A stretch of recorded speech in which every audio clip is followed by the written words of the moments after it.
একটা পার্সেল এসছে। তো এতদিন তো তোমাদেরকে সাজিয়ে যাচ্ছি, এত সুন্দর সুন্দর শাড়ি দিচ্ছি, থ্রি পিসের সেট দিচ্ছি। তো আমি কালকে রাতে কিছু অর্ডার করেছিলাম, আজকের মধ্যেই দিয়ে গেছে পার্পেলটা। একটা লিপস্টিক অর্ডার করেছি। তো চলো তারপর আমি দেখাচ্ছি কি কি অর্ডার করেছি।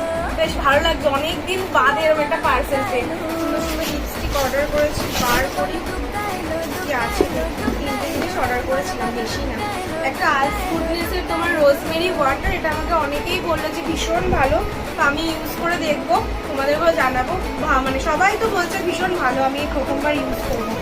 মেকআপ সেটিং স্প্রে, এটা আমি ইউজ করতাম। এটা আমার 3 নম্বর না 4 নম্বর বাটন, তো শেষ হয়ে গেছিলো বলে। আর এই যে আমার সব থেকে ফেভারিট লিপস্টিক মেবিলিনের, এটার প্যাকেজিংটা একটু আলাদা হয়ে গেছে। এইটা আমার সব থেকে ভালো লাগে লিপস্টিকটা। এটার শেডটা আমার হচ্ছে পাউডার। তো এগুলো সব পূজায় ইউজ করবো, তোমরাও সাজবে, তোমাদেরকেও সাজাচ্ছি, আমিও সাজবো। তো চলো বাই।